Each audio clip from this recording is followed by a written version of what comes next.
లోక్సభలో పేపర్లు చించే నినాదాలు చేసిన 6 కాంగ్రెస్ ఎంపీలను సస్పెండ్ చేస్తూ నిర్ణయం తీసుకున్నారు స్పీకర్ సుమిత్రా మహాజన్. గోరక్షక దళాల దాడులపై ఆందోళన చేసిన కొంతమంది సభ్యులు స్పీకర్ వైపు కాగితాలు విసిరికొట్టారు.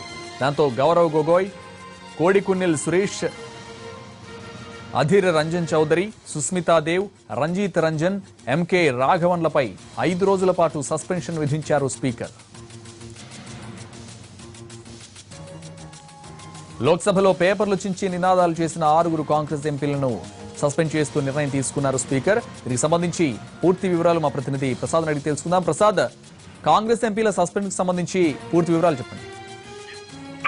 లోక్సభ స్పీకర్ సుమిత్రా మహాజన్ అసాధారణ రీతిలో ఈ నిర్ణయం తీసుకోవడం జరిగింది. కాంగ్రెస్ సభ్యులు లంచ్ తర్వాత, సమావేశం తర్వాత ఈ గోరక్షణ దళాల పేరుతో జరుగుతున్నటువంటి దాడులకు సంబంధించి దీనిపై చర్చ జరగాలని సభలో పట్టుబట్టడం జరిగింది.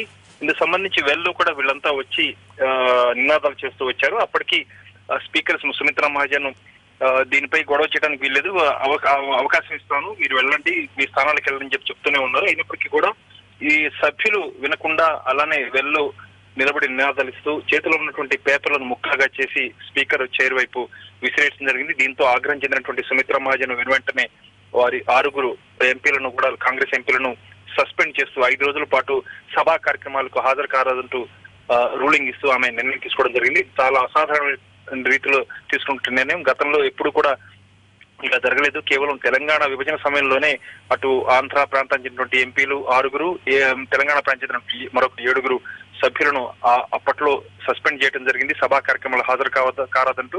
అదేవిధంగా సెంట్రల్ హాల్ కూడా రావద్దంటూ కూడా అప్పట్లో ప్రెమిసిస్ లోకి, పార్లమెంట్ ప్రాంగణంలోకి రావచ్చు కానీ సెంట్రల్ హాల్ కూడా రావద్దంటూ అప్పుడు రూలింగ్ ఇవ్వడం జరిగింది.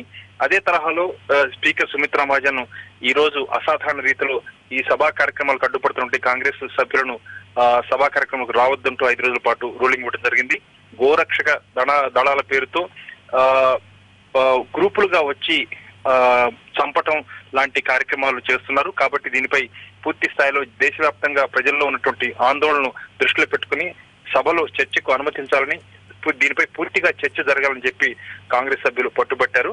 ఇదే నేపథ్యంలో ఈ రకంగా నినాదాలు ఇస్తూ వెల్లోకి వచ్చినటువంటి కాంగ్రెస్ సభ్యులను వ్యతిరేకిస్తూ కాంగ్రెస్ పార్టీ చెందినటువంటి సభ్యులను కూర్చోవాలంటూ గోల పెడుతూ అధికార పక్ష సభ్యులు కూడా బోఫర్ స్కామ్ సంబంధించి కూడా నినాదాలు ఇవ్వడం జరిగింది. అందుకు వ్యతిరేకంగా ఈ నేపథ్యంలో గందరగోళాల మధ్య సభను వాయిదా వేస్తూ స్పీకర్ సుమిత్రా మహాజన్ ఈ మేరకు రూలింగ్ ఇవ్వడం జరిగింది. Thank you Prasad.